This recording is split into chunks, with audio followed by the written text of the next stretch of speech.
just listening to Desert Days by psych alt rock band Shadeemus, based out of Leicester in the UK. Originally, the project started with Scott Xylo, a British producer and songwriter of Jamaican descent, when he befriended Welsh guitarist Adam Martin whilst they were working together at a coffee shop in Leicester. The duo originally teamed up to work on new Scott Xylo material, but they would eventually add Irish-Nigerian vocalist Demigosh after meeting at a gig in late 2019, thus creating Shadeemus. Officially being a trio since only February of this year, the band has already put out a 5-track EP called Arakis in June of 2020, as well as a couple of singles since that release. I caught up with Scott and Adam via Zoom, and we talked about what starting a new project in the midst of a global pandemic looks like, as well as how not allowing themselves to be put in a defined genre gives the group the freedom to really push the envelope and really get weird with whatever it is they're working on. Here's my chat with Scott and Adam of Shadeemus.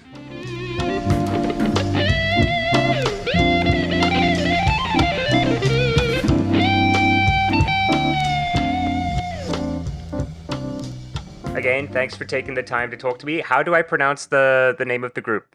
So it's Shadeemus. Shadeemus. Okay, well, my first question is, what does that mean? And where does it come from? Yeah. So, do you want me to do it or do you want to do it, Adam? Yeah, you can. Alright. So basically, the whole band started off as just like as a joke. So me and Adam was like, all right, if we had a kid, what would the kid be called? And Adam was like, yo, it would be like Shadeemus. And because we both work in the same coffee shop, and our manager just like hates weird sounding names, we was just like, yeah, definitely Shadeemus. So then from that, we just spun off from a project because I'm a solo artist. I was a solo artist myself called Scott Xylo. Mm-hmm. I make like a lot of hip hop, crazy electronic jazz type music, inspired by like a lot of Flying Lotus and Thundercat and stuff like that. So I was thinking, okay, me and Adam, we should do like a Scott Xylo thing, but then we should do like a side project. Let's just make some kind of crazy ass, trippy ass. I don't know what it is. We just wanted to make something trippy, just something weird that would just go with the name of Shadeemus.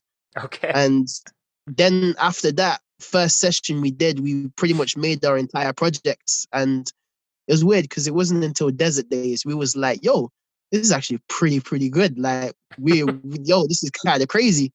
It's kind of became a bit more than a joke. It was like, this is actually really dope.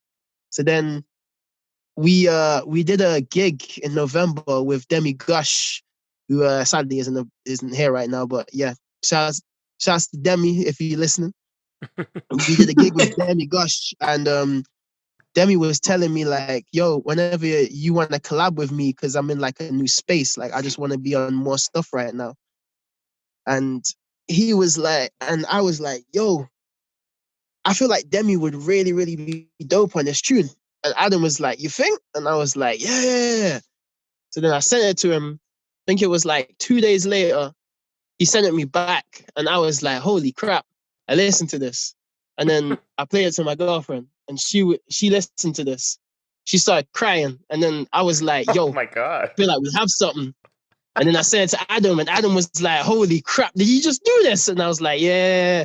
I was like, we have something right here. And then ever since then, we just became Shadeemus. Oh, wow. Okay, cool. Well, that's cool. You answered some of the questions I was going to touch on a bit later, but we can get into more details with them.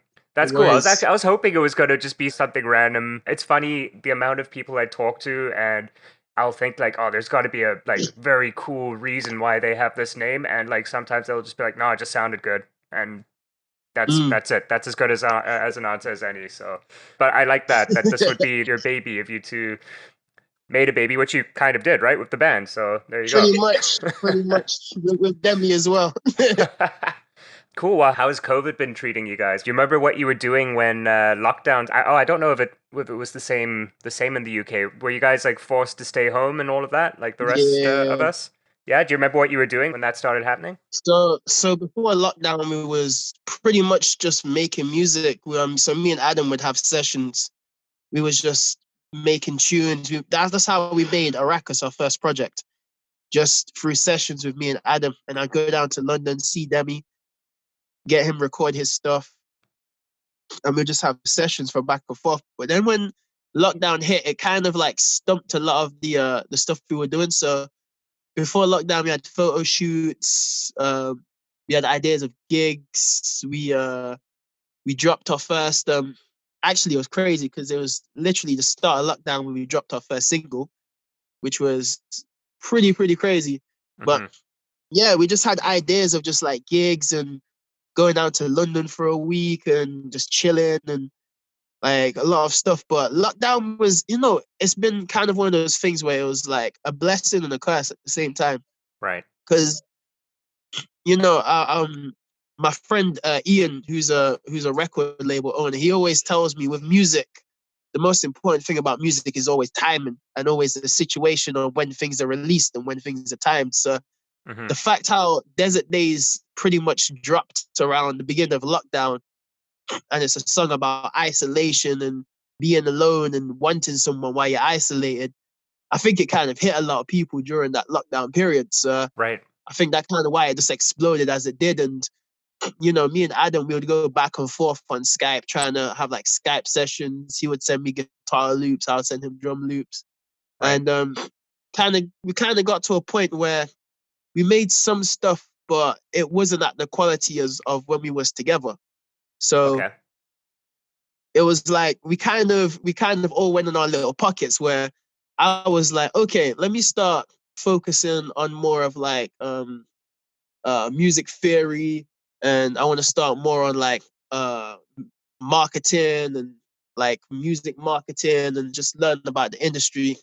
I know Adam was going through his thing where he was learning blues licks and he was learning jazz chords and and all of that. And we was going back and forth. And Demi was having his experience with his female friends and gaining all these experiences throughout lockdown. And he was meeting girls, and yeah, so we all kind of went in our little pockets. But at the same time, like the blessing was that I say without lockdown happening, I wouldn't have the time to learn about the marketing and more industry stuff and how Spotify works. And Adam had the time to work on, some like more blues licks and focus on kind of like the future and, what we should do as like a collective and a label. And Demi also had some stuff to write about. So it was kind of like, yeah, it was just basically just a blessing in disguise, like the whole lockdown period. But now it's kind of easing off in like the UK and Yeah.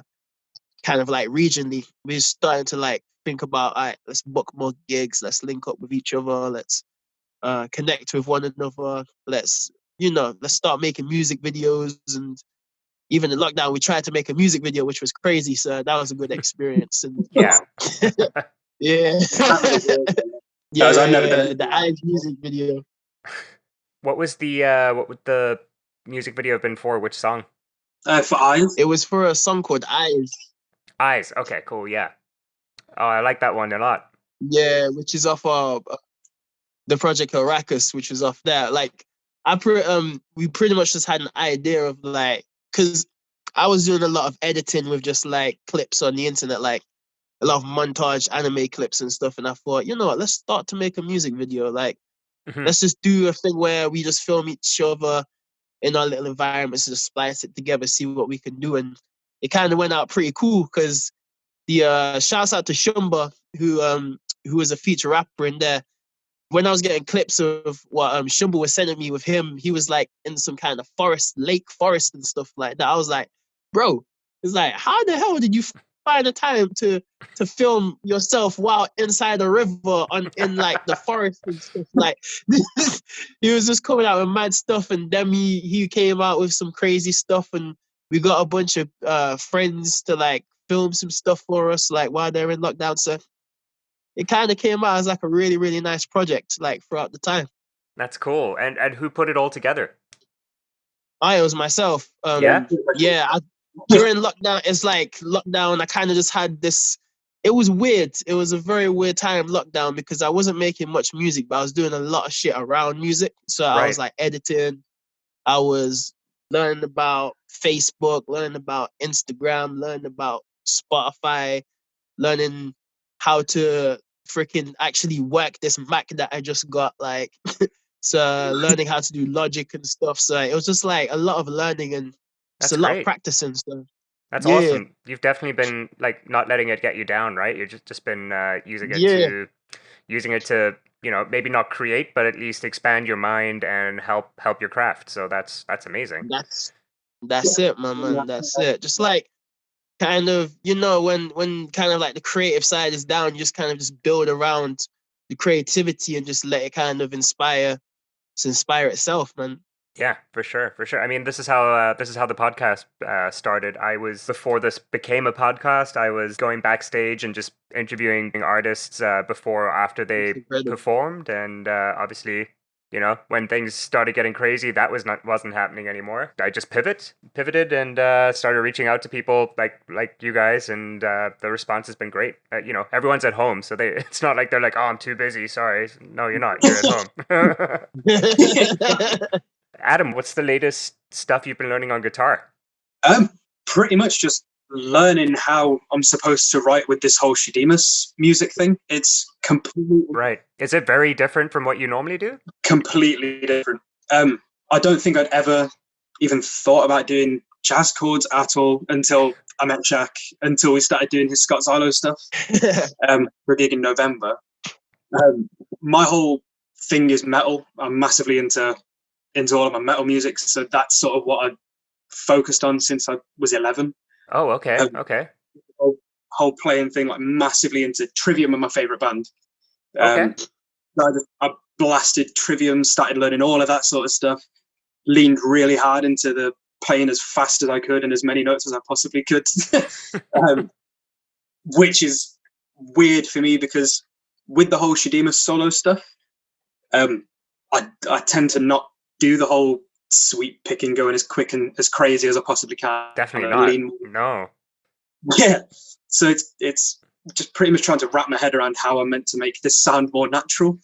Right. And I mean, jazz playing is like the hardest to learn, right? For me, yeah, because I used to think, oh, jazz is fine. I just play a wrong note and it's just call it jazz. But That's right. Yeah. these days, like we found out doing this project, actually, this one that we were working on today, I do not think I've ever felt more out of my depth than trying to play an actual decent sounding jazz solo. Because wrong notes are just wrong notes unless you make them sound good, and I do not have the know-how to make them sound good. Well, So I'll tell you, everything I've heard on Arakis, and even like Bittersweet, the latest single, everything's sounding awesome. So what you're doing is good. It's working. Thank you so much, man. Really proud of that. This guy is actually a legend. I'm just gonna say that. I tell him like pretty much every day, you are a legend, bro. The only reason I've sort of started to be able to play stuff like that is through listening to some of the stuff that Shaq and even Demi have been putting in the chat for me to listen to, and sort of picking up influences from those different sort of bands that I would have never listened to had I not have met these guys. Cool. What kind of stuff? One of the people that Shaq has been showing me is like King Lizard. What is it? King Gizzard and the Lizard Wizard. Yes. Oh, those guys are awesome. Yeah. That is some of the weirdest but coolest stuff that I've heard in like a long time. Right. Yeah. Pretty much. More proggy people, like. Well, I say proggy. To be fair, before I met Shaq, I didn't really listen to Pink Floyd. Okay. But then the solo is like Comfortably Numb, which is obviously now I realize I'm an idiot because that solo is iconic. Yeah. I was like, it's just so slow. But it's so iconic, and I think that part of David Gilmour's playing and stuff, I'm trying to pick little bits from that and sort of pick and choose what I can and can't get away with using myself. Well, Adam, how long have you been playing guitar? I think it's 11 years now. 11 years. Wow. Yeah, nearly 12. Been playing since I was 11. I'm about to turn 23. Okay. Yeah. So, Shaq, how old are you? I'm 20. I'm 25, 26 next month. So 26 pretty much almost 26. All right. Well, yeah, you guys are youngsters. Well,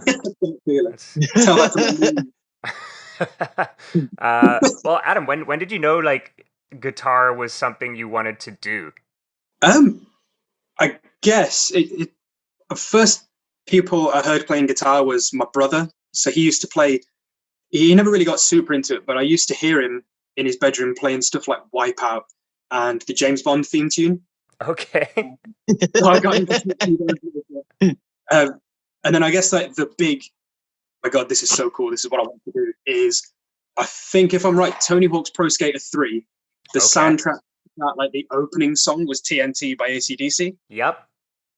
And that song, I remember I don't know if you had pop party albums over there.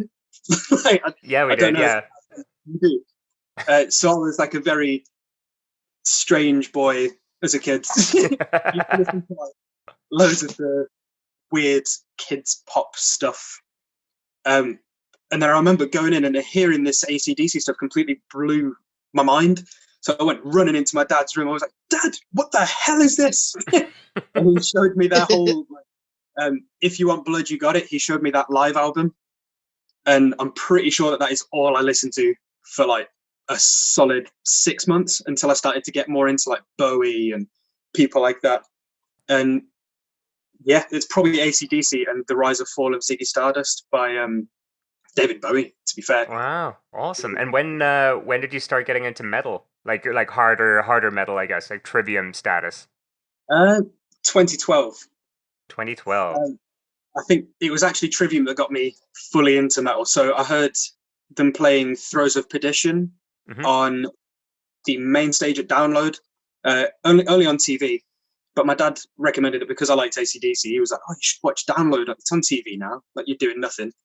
So I watched it, heard them play that, and that was like the catalyst that pushed me into all of this other stuff. Okay, like, cool. That fully got me into it all. And then from Trivium, I got into people like Falling in Reverse, and I'm blanking on every other band that I've ever heard of. I'm blanking. No worries.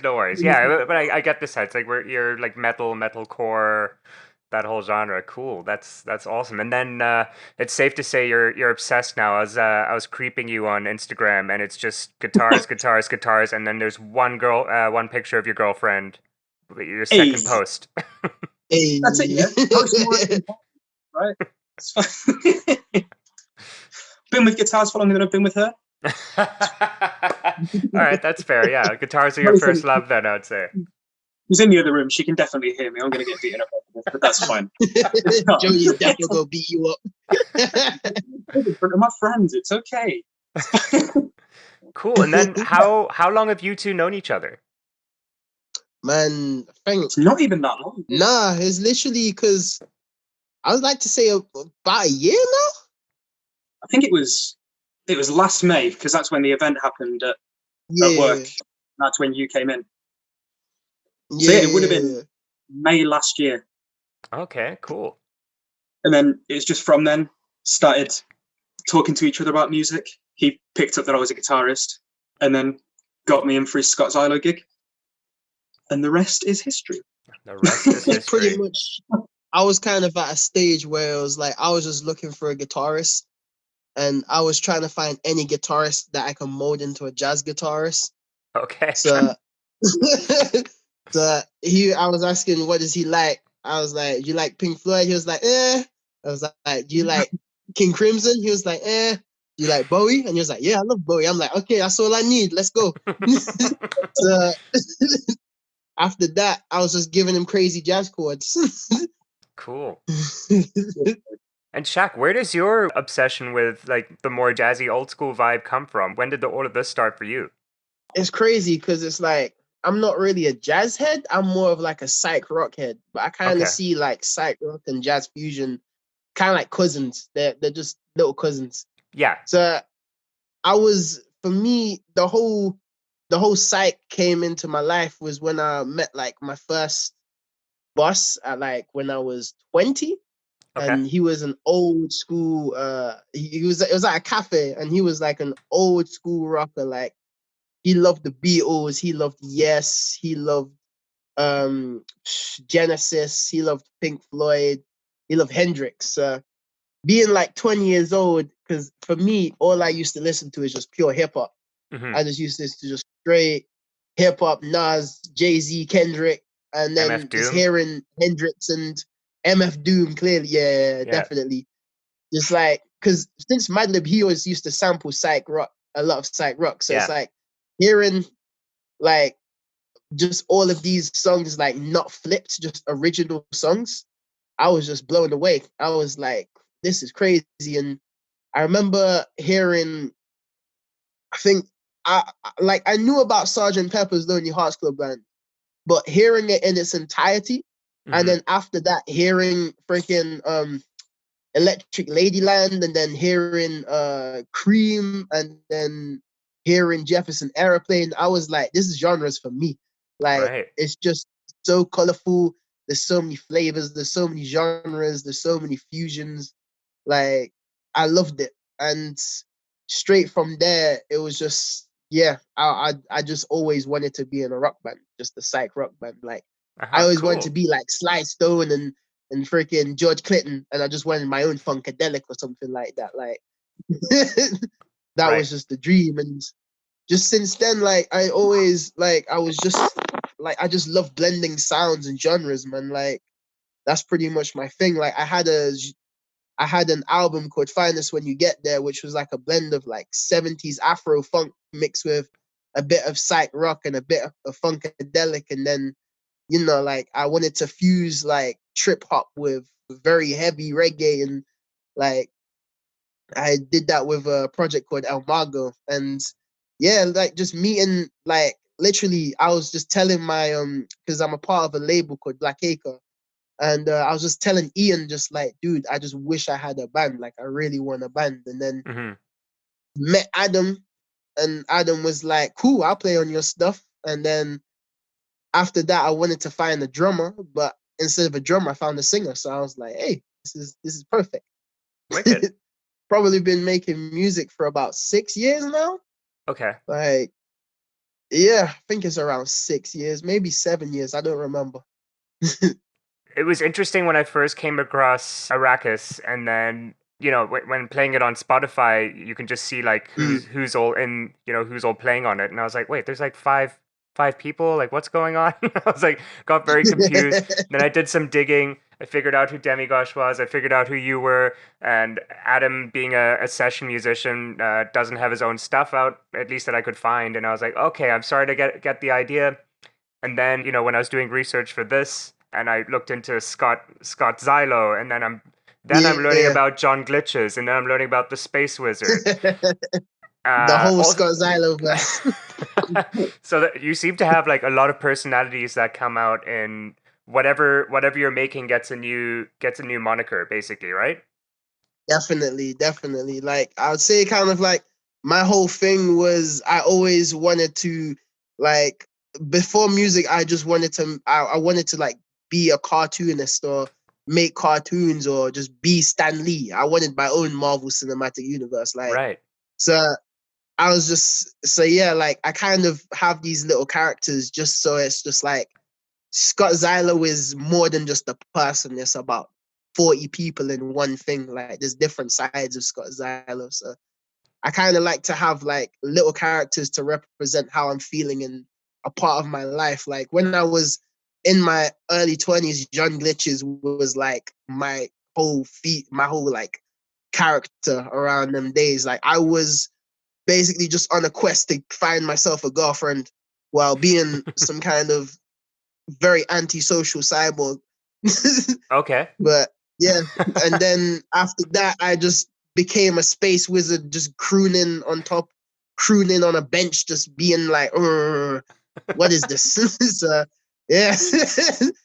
So it's like pretty much, yeah, like I'll say my characters just reflect on just part of my life. And I'll say the music reflects on my life too. Like I'll say the greatest thing about Shadeemus compared to Scott Xylo stuff is with Shadeemus, it's more of like I say it's more of it's more of like a family freedom. So it's like Hmm. not a lot of like the emotional weight is just on me and what I'm making. It's like we all just pour in what we feel and what we think and what we do, like, and it's just so refreshing and it's so nice how we can kind of relate with one another and then at the same time feel each other's music. But like with the Scott Xylo stuff, it was like it kind of like I had to feel like, okay, how am I feeling emotionally right now, and what music or what genre reflects that emotion of what I'm feeling right now. Gotcha. But yeah, so Yeah. with the Shadeemus stuff, it's just beautiful, and also it's beautiful because Adam's from a metal background, Demi's from electronic background, and I'm from just anything weird and wonderful. So it's like we bounce off each other. Like, Demi shows me people like Bun Iver and people Hmm. like Frank Ocean and stuff like that. And Adam shows me people like what can't remember the name of the band, but they had that tune called Parasite Eve. Adam, what they called? Bring Me the Horizon. Yes. Yeah, Bring Me the Horizon. Yeah, like I can't lie, I really, really mess with them. And like at first I was like, okay, these are a bit too screaming shouty for me. But then I was like, yo, I really fucks with this stuff. This is really cool. Okay. So man, it's just been beautiful. Like it's just been beautiful just meeting up with all of these guys, giving me more influences and more sounds and more genres, and having Adam's take on jazz and Demi's take on soul and my take on rock, and it just Hmm. creates like a whole unique sound and a whole unique blend of just like sounds and styles, man. Right, yeah. Well, I was gonna ask like what genre you guys would put yourselves in because of that, there's such a blend of so much going on. And Mm. I saw on your Instagram too, there was a meme that you had with the from Family Guy with the and I was like, yeah, that's totally how I feel. Yeah, I don't know where to put you guys. pretty much. I definitely don't know where to put ourselves, to be honest. Because it's some of the stuff like Desert Days leans more towards the psychedelic rock sort of thing, but then Yeah, Eyes is completely the opposite direction, and then Bittersweet is somewhere completely different as well. Right. Like, it's sort of hard to kind put of it. like I like to put us in that where we're not a genre, we're just a bunch of subgenres. We're kind of like gorillas, how it's like Hmm. the way how gorillas make their music, they just in just a bunch of subgenres. Like with Demon Days, you get rap, you get trip hop, you get rock, you get funk, you get pop, you get rock. It's just like so much and so many blends. But I think that's just the beauty of like creating kind of this whole Shadeemus moniker, because it's like the name Shadeemus is alien and our sound is pretty alien. So it's like Right. we're just pretty much a bunch of aliens. Yeah, okay. I think also it's with it being an EP, you're allowed to. That's what an EP is all about, right? It's just like we're kind of Mhm. trying everything out, and we're gonna see what sticks. And if it Yeah, just ends up being that this is what you guys are just going to be doing all kinds of crazy shit, then I think you should because Yeah, it works. I was listening to the EP a bunch driving around the Toronto, and I remember feeling pretty low one day because of all this COVID stuff and stuff with my business wasn't going mm, very well. And I think I heard Eyes and it just it lifted me up, and then by the yeah. end of it I was in like a different mood, complete like a different vibe completely. It just takes you on like it literally transports you through emotions and feelings. It's great. That's beautiful, man. That's beautiful. Thank you. Wow, thank you guys for making great music. It's such a it's so lovely when you get something that's not what everyone else is making, especially here in Toronto. It's Mm, you really have to dig to find anything that doesn't sound like The Weeknd or Drake, because that's what everyone's doing. yeah. All these like auto tune SoundCloud rappers. That's like all this city is like pushing right now, and it's great when you are able to find something that's weird, because weird for me is beautiful. That's what I love. I just love hearing Yeah, stuff that's same. like no one else is doing. Same. yeah. It's like I'll say that's a big reason. Like going back to King Gizzard, like that was a big reason why King Gizzard really inspired me. Because I remember the first time hearing King Gizzard and just going from.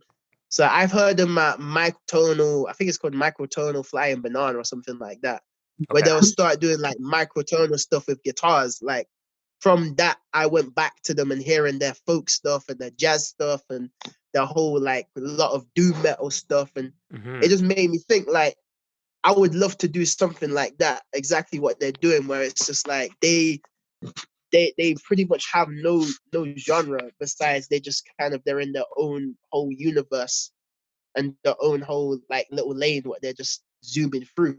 And yeah, I kind of like I really see like a lot of alt rock and psychedelic music and a lot of like bedroom pop. They all kind of mold together, but nobody's really found that glue to mold it together. So I like to see that that kind of glue that just molds it all together. Yeah, for sure. So you mentioned loving comic books, and that's something I saw in like the little what the fuck is a Scott Xylo doc, which was great, by the way. That was like that was Thank very you. helpful to like get a lot of insight on you. Adam, are you also like a big comic book guy? No, No. Okay. not really. So this might be more geared towards Shaq then. But what Fine. were your favorite comic books growing up? Favorite comic books growing up. Um, ooh, I'd have to say I was a huge Static Shock fan growing up Okay. because I remember finding like I think it's called Rebirth of the Cool, which is like Okay. the first Static Shock comic. I remember finding that in like because this was a time when I was like young, like black superheroes. I think there was only one, and that was like Shaq and Steel or some shit like that. Mm-hmm. And it was like, and also Green Lantern from the Justice League show. So finding Static Shock, I was like, holy shit, there's a black superhero, and then there's a crew of black superheroes. So it was really kind of empowering me as just like, a black nerd finding like a black superhero is that. I'd Right. also say growing up, because my dad was he was a huge nerd. So I was put onto like a lot of manga early, but I Okay. remember reading the original Akira manga because my dad used to collect them. Oh my God, That and yes. the original Gundam series Yeah. and like manga. So he used to he my dad was a huge Gundam and Akira fan. Like he was a huge Gundam fan. Like he That's used to make the wicked. models and shit. So I remember he used to pass me the mangas, and I think the first time I read the manga, it just baffled me because it's like the other way around. Right, yeah. But like once when I kind of got used to it, I just used to freaking I started reading normal books like that, like literal like school books like that. Like it was just second nature just reading the manga like that. So I'd have to say the Akira manga I'd say that was a comic book that changed my life. And Cool. just like getting this like the because watching the film compared to the manga gets so much deeper within the whole politics and the whole system of the world and the Yeah. world before the explosion. And it was incredible. I still haven't finished all of the chapters because my dad hasn't got all the chapters. But I remember Right, when I right. was a kid and reading so far. I'd say that, and I'd also say another one which I didn't which I read when I think I read it when I was like 16, and that would be um like a lot of Alan Moore graphic novels. Okay. Like I'd say a lot of Watchmen and V for Vendetta and He did The Punisher too, Watchmen, didn't he? yeah, and the Yeah. Punisher. And did he Oh, didn't he also now I'm not do sure about The Punisher actually. af- didn't he also do did he do Daredevil as well? I'm Can't looking this remember if up he right did. now. I'm being like Jamie Yeah, for Joe Rogan. Uh, ooh, I don't think but so. I know he did freaking the Dark, is it the Dark Knight, the Batman one? Yes, yeah, Where it was yeah, yeah, I know he did that because that was the first time I read Alan Moore and I was like, holy shit, how can yeah. someone be so gritty and dark with a comic book? Like Oh man, it just blew my mind. Like he did not hold your hand. no. Like straight up. If there was a punch, you would be seeing teeth and gums. Like it was Oh yeah. like that's what I loved about Alan Moore. He was just raw with it. And Mm-hmm. I would say it's just people who are just like they don't hold your hand with certain things. Yeah. I freaking love that. I just love it. Like with Alan Moore and with a lot of I remember when I first watched like Pulp Fiction, that Mm-hmm. was just like that was raw. Like it was just beautiful just to watch that. Yes. Yeah. Yeah. For But yeah, sure. but what about yourself? I'd say which what are the comic books that changed your life, man? Oh man. Well, I got introduced to comic books pretty late in life. I think it was when I had my first like real job. I was 18 and I was working Yeah, for a small production company and like commercials. I'm from South Africa originally, so Oh yeah. I didn't really have access to a lot of stuff growing up, and my boss was huge into comic books, and for my birthday, she got me The Punisher. So that's Oh what got wow. me hooked on it. But I've since I've deviated from trying to get into like the big ones. I've never I haven't read any of the Batman or Superman. I've always just gone into a comic book store and I'm like, I want your weirdest shit. And so I've Yeah. I always tend to gravitate to that. So like The Boys, the show that's on Amazon Prime now. Yeah. That was a fantastic comic book, and you know, Simon Pegg is actually a character in the comic book. He plays the main guy from that series. And then anyway, so like just things like that where there's but I definitely get what you mean with like the not having your hand held through it. That's probably what Yeah, I definitely. gravitated towards, just where it But was just like like boom, I was very exactly the same with like the whole Virgo series of like Sandman and yes, yeah, freaking yeah, just like the whole Neil Gaiman and Gods and what's the freaking the Demons and Gods. I can't remember what it's called. But yeah, just that whole kind of when I was introduced to those kind of graphic novels, that just blew my mind. It was like yeah, a whole new dimension of what reading could actually be and exactly. storytelling and how the comic book was formatted in a way like it was beautiful. It was liberating. It was definitely liberating for me, man. Yeah, yeah, for sure. And I think for me, I guess the most mainstream comic I ever got into that I just like got addicted to was Deadpool. I just I read Yeah, everything before the movies came out, and it was so good. I think they like really nailed it on the head. That for the superhero mm, movies, that one like really stays true to how Deadpool is when you're definitely, reading it, breaking the fourth wall and everything is awesome. definitely. Cool. Well, all right. Well, let's talk a bit broader now so that Adam can join in on the combo. Sorry, Adam. All right. Just I was had to learning. nerd out a bit. Okay, so yeah, you guys mentioned you guys have known each other for about a year now, or a bit over a year, I guess, if you met last May. Mhm. How long did it take between meeting each other, talking about music, and starting to work on music to doing your first gig? How long was that whole process? So if you met in May, when was that gig? That gig was November, wasn't it? Okay. Yeah. So it was literally. I swear we started building in August, and then so yeah. So from Okay. May, I think it was either June or July when we was like, where we was like, cool, let's go to the studio, I think that would have been July. and then was it July? Yeah. I think it was July when we got in the studio because I asked him to do a couple session bits for me where we was finishing. Oops, sorry. Well, sorry, I got a bit of allergies. So Yeah, no we was worries. in the studio and I asked him to do some session bits for me where I was finishing project that just got released this year, Death from Rebirth. So he was playing some guitar bits for me and we was just having the session. I was telling him what to play. He was playing it. We was just finding a way how to record it within the rehearsal room. And Hmm. then through then we kind of just started developing like a bond, a little relationship. So it was like, yeah, it was he was just very easy to work with. I don't know if I was easy to work with because I was giving him crazy jazz chords and telling him to play crazy scales and shit. So I don't know. There's a lot of googling going on in between takes there. Yeah. What the fuck is an E minor? It's like E minor sharp 9 or something. Like and he'll be playing it and he'll be like, my fingers have never stretched like this before. Literally, it felt like I was playing Twister. The, Weird. Violating my hands. so it was crazy. And I think there's another thing. I was like, another thing what kind of brought us together was like, I love doing weird shit with just like instruments. And Adam has never really done weird shit with instruments. So it'll be like when I'll be telling him to like just freaking, I don't know, rub some shit on the guitar, he'll be like, dude, how we do that? And I was like, let's do this, man. Let's make some crazy noises. And he'll be like, yeah. And then it'll kind of spark him, and then he'll be like, yo, let's get a bottle and just start doing some crazy tones and some crazy sound effects. And so yeah, it's kind of like That's it.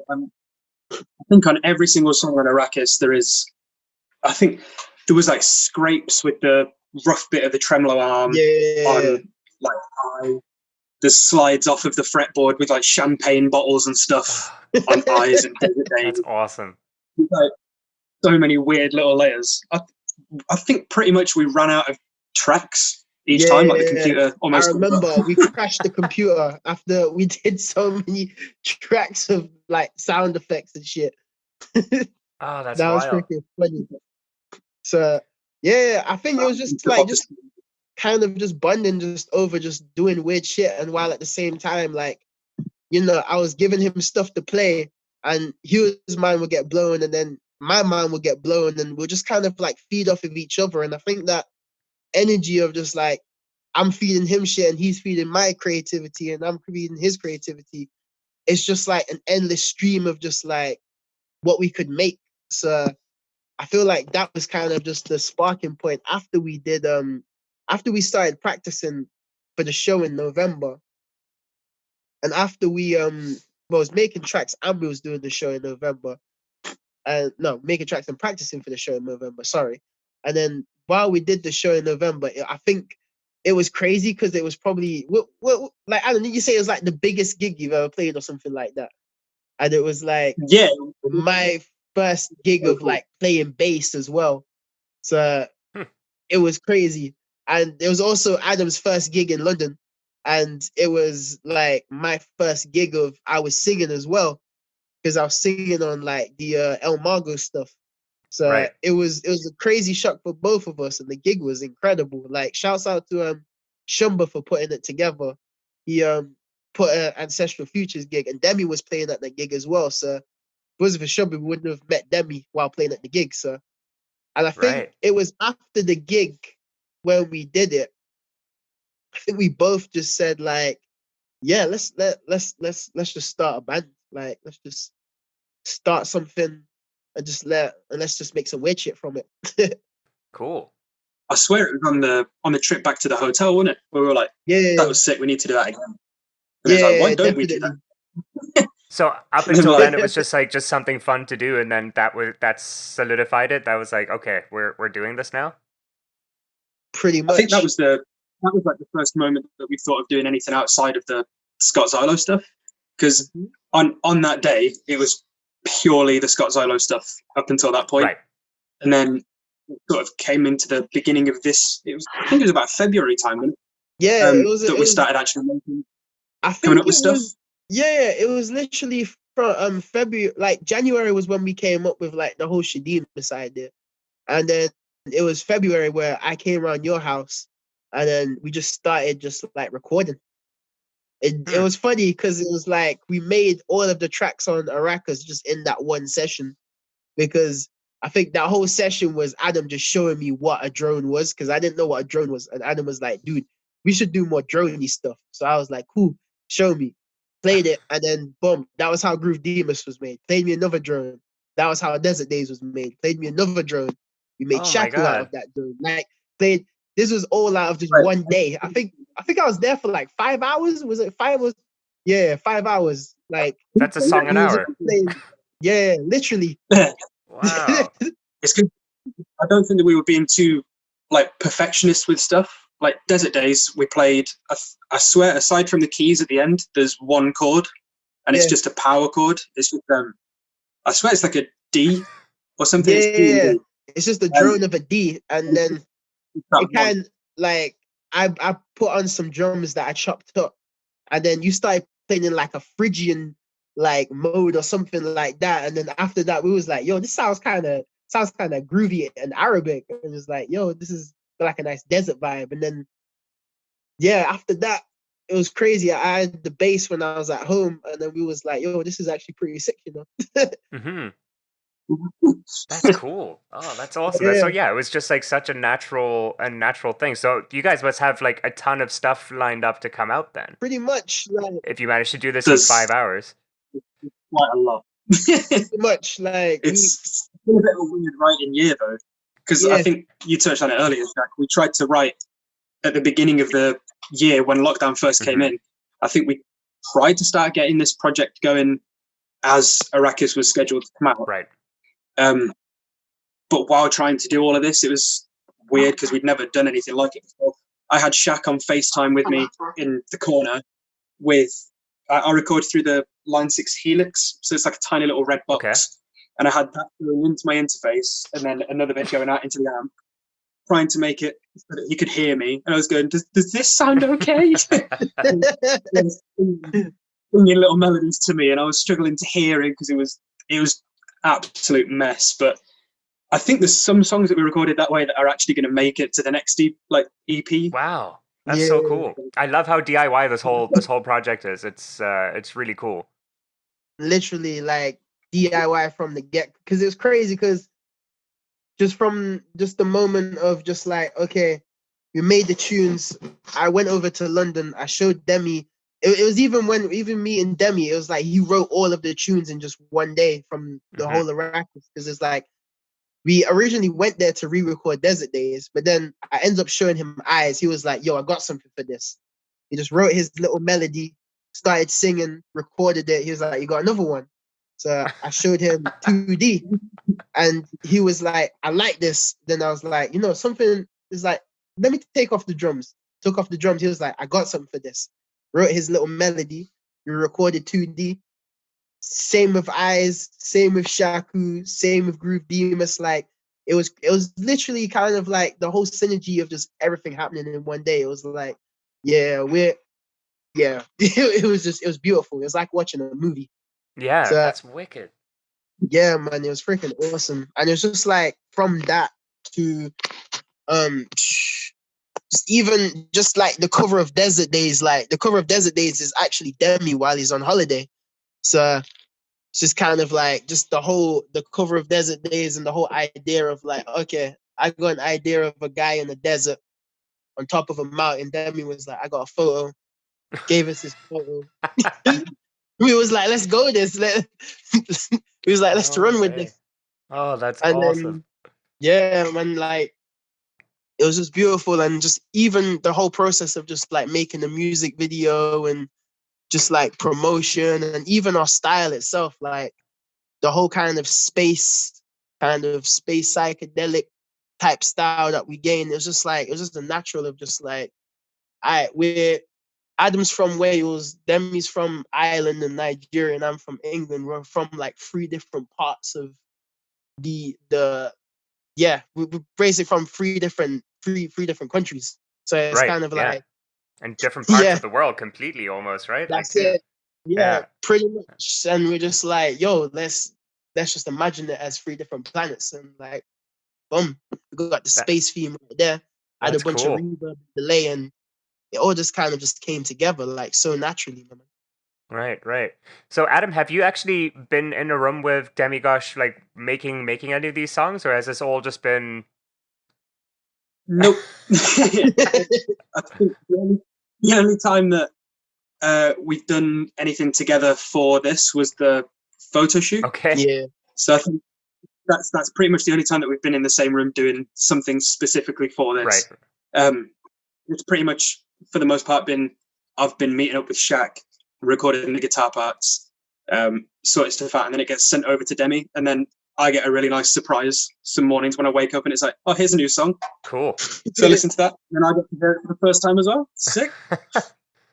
Awesome. Like a little Christmas. Yeah, exactly. That's wild. Now that things are like calming down a little bit and you're, allowed to see each other, do you think you're going to try and all three of you get into a studio just to see if that magic can happen in person? Yeah, definitely. I think so. Definitely. I think when we all three of us get in a studio, I think it's just going to be better, because then Demi can throw his little inputs and Adam can flow off of Demi's melodies, and I can flow off of both of their energy and start doing drums and my crazy little delay pedals and effects pedals that I like to just mess around with and stuff like that. And yeah, man, it'll just be, I feel like it'll just be even better. It'll just be just a whole new level of just like what we're doing right now. Right, but then the only problem is that Demi lives out in London and you guys are in Leicester. Like, I can't pronounce it. How do you pronounce it? Leicester. It's Leicester. Yeah. So stupid. Which is like 3 hours away, right? Pretty much, yeah. Wow. So it's a bit of a trek. Bit of but, a trek. But we can do a photo shoot, so we can do it. We can do it for the music, right? For sure. Like, for sure. Yeah. Yeah, I think it's an hour journey on the train, so it's not that bad. Oh, that's not bad at all. From Leicester to London. It's just it's just timing really. That's kind of like the main factor within it all. It's just like, when are we all free at the same time? Well, all three of us are working 3 different types of jobs. So it was So I'd say that's kind of like the most difficult thing. But to be fair, I feel like that's kind of with anything really, when it's like, you got 3 different people in 3 different areas. But I feel like we're gonna come, like, once when we all kind of book stuff and get stuff ready and book times, and like if we book end of October, me and Adam come down to London, or Demi comes down to Leicester, and man, we can just get it done. Cool. All right. Well, what's next for the band then? Like, when can we hear new music? What's happening with that? Man, should be new music coming pretty soon. To be fair, I think so. We've just finished one thing. I'm not too sure on when it's coming out, and I don't know if Shaq's going to let me say anything else. But but there will be some. I'm thinking next project should, if the stars align, next project should be out in November. Okay. We should have a single in October, and this month we because during lockdown we recorded like a little live gig of us, kind of like in separate locations, just performing the tunes off of Arakis. We're gonna release like a little kind of a Shadeemus locked down album. So It's just gonna be tunes of us performing live over Skype of like the tunes off of Arakis. But yeah, and also we did a Bittersweet on there too. So yeah, my next single should be out in October. Next project should be out in November, and the next project is so far sound incredible, man. I'm really proud of this. Like, and this is the jazz one you spoke about before, like more in the jazzy world. This is the jazzy one. I don't know when that one's coming out because that's a collaborative project. But okay. This one called Atlantis, which is, I'd say it's a lot more. It's kind of a lot more old bedroom pop, but still has its psychedelic roots. Okay. So it's a lot more themed and has a lot more love songs, but at the same time, it still has the flavors of the psychedelic and the blues and the grooves that we add, and yeah, it still has all the Shadeemus flavors. It's just a bit more smoother and softer. But There is a tune on there which is incredible. I can't wait to release it. Man, it's like a 5-minute long tune, and I cannot wait to release it. It sounds incredible, man. Awesome! I can't wait to hear it. I think that one's just gonna confuse people, like in a good way, right? In a very good way. But it confused the hell out of me while we were recording it. So. Cool. It's like Adeemus Rhapsody. Oh, okay. I'm a little spin. Okay. I like the way that sounds. That sounds good. Cool, guys. So, like, my last question that I have been asking everyone is, where do you generally find new music? And part 2 of the question is, who is like the newest artist that you've come across that you've really been listening to a lot? Ooh, that's a question. Typically find most of my new music through I'm on the Download Festival Facebook page. So a lot of new bands get put on there because people are trying to get them exposure and stuff. And one of the newest bands that I've found, and I absolutely have been destroying their music for like the past 2 months, every single day, is Spirit Box. Is who? Spirit Box. Spirit Box. Yeah, they're like almost, it's like Periphery with Trivium, but with a female vocalist who does all the screams. Oh, okay. Oh, I remember you sent me them. They're crazy. I've shown you Holy Roller, and that song, man, that thing has been on every single playlist that I've done since I found it. Cool. And I think that's probably my most listened to song this year. Oh, wild. Okay, cool. Other than them, it's probably Youngblood. Oh, yeah, Youngblood's great. Literally, I heard, what was it? I heard, Loner. I heard Loner through my recommended on YouTube. Listening to that, I was like, this is like Oasis, but like a younger, better Oasis. Yeah, younger, better, and sadder. Yeah, like you just kind of want to give him a hug, but it's good. I actually almost got to see Youngblood in Toronto. He played at a small venue here, and I just have lame friends, and no one wanted to go with me, so I ended up not going, and I regret it because he's blown up so much since then. It's just ridiculous. Like, yeah, his rise has been insane.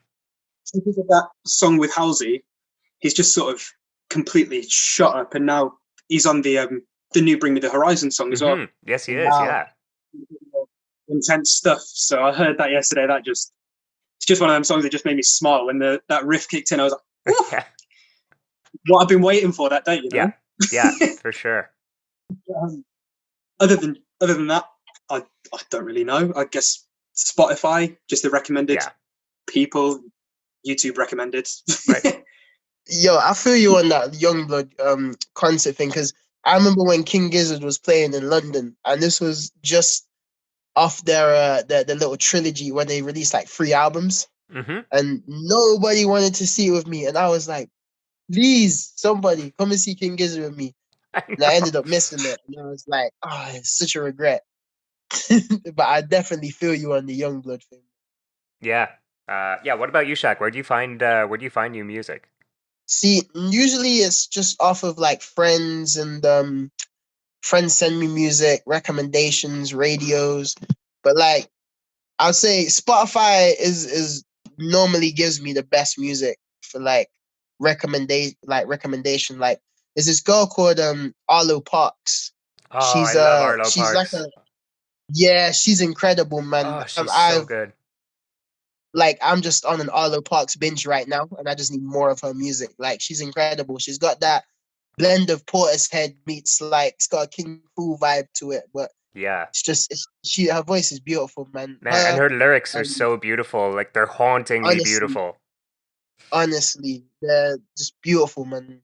I say her, Black Pumas. My mom actually put me on Black Pumas. Yeah, they're too.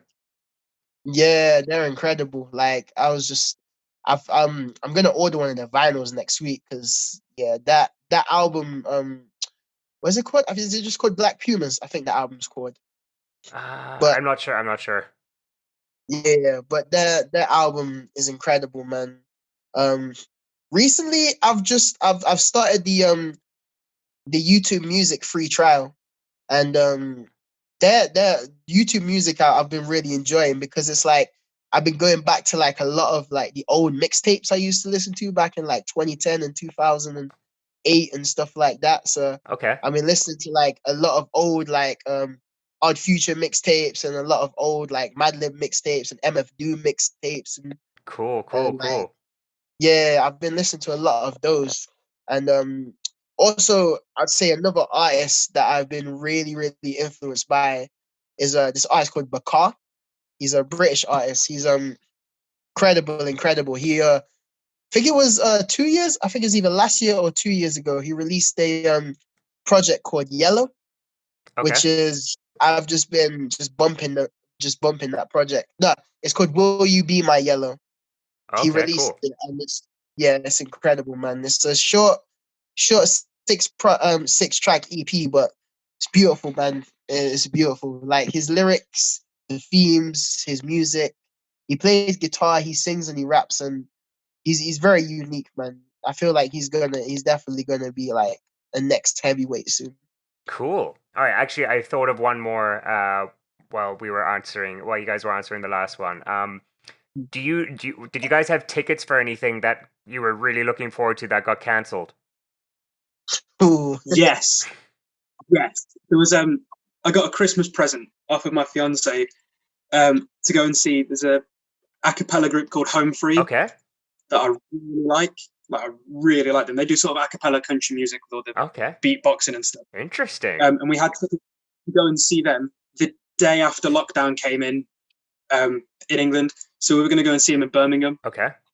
And then lockdown hit, and my year was ruined. That's awful. My favourite singer is in that band, man. No one understands the pain. I'm looking forward so much to going and seeing. His name is Tim Faust. He's incredible. And I was just so excited to go and see him. And then that couldn't happen. And then we took tickets to go and see Dear Evan Hansen, which is a musical. We're going to go and see that on the West End. Okay. Which we couldn't go and see, which has kind of made Jodie a little bit sadder than it's made me, to be fair. Sort of maybe a blessing. Right. But it actually seemed pretty decent. But that home free one, that just upset me. And I was going to get tickets to download as well, because the lineup this year looked incredible. And then COVID came and ruined everything. Yeah, so. It really has. What about you, Shaq? Me, I didn't get any tickets for any artists, but I really wanted to see Krunbin live. Oh, man. Yes. I really, really, really wanted to see them live this year, because just after their last couple projects and there's a remix dub project they released with I think it's a scientist. I really, really wanted to see them live, man. I wanted to see them live this year, and I really wanted to see Thundercat live this year, but so the COVID happened and it just wiped away my dreams, man. I know, man. Well, that's actually what I was gonna say. I had tickets for Thundercat and got canceled, and then the other two bands I was really looking forward to seeing were Bad Religion and Alkaline Trio. I had tickets for that, which Alkaline Trio would have made little 12-year-old Frankie very, very happy. And I guess I just gotta wait. I gotta wait until maybe they get back together and maybe they'll do another tour, but we'll see. I didn't think about that. They probably split because of Skiba joining Blink. Yeah, well, they did, but then they just released an EP, so I don't know. I don't know what's going on. But I think I don't know. I kind of prefer him in Alkaline Trio than in Blink. Blink's kind of gone downhill for me, unfortunately. Sorry, guys. It's not the same without Tom's wines. Not the same. It's not the same. It's not the same. I mean, Tom was an asshole, but at least he, I don't know, he brought something to the band. So I don't know. They should just call each other something else. That's what I'm thinking. They should just go by plus 44 again or something like that. Exactly. Not that much of an issue. Yeah. No. Anyway, boys, thank you so much for taking the time. This was a nice long chat. This will probably come out as a two-parter. Thank you. I'm really looking forward to the new project coming out, and when things are lifted, I look very much forward to seeing you guys play live in the UK. I will come. I have family there, so sweet. Yeah, we'll be keeping up with what you post as well. Cool. Awesome, boys. Because I listened to quite a lot of your podcasts this morning. Oh, wicked. Oh, I appreciate it. I know what to expect. Cool. And you're a thick man, so I'm sure that you'll get loads more as well. Ah, thanks, man. All right, boys. We'll be watching out for the damaged one. All right, cool. Thank you, Cheers, man. guys. Catch you later, bro. See you later. Bye. Bye.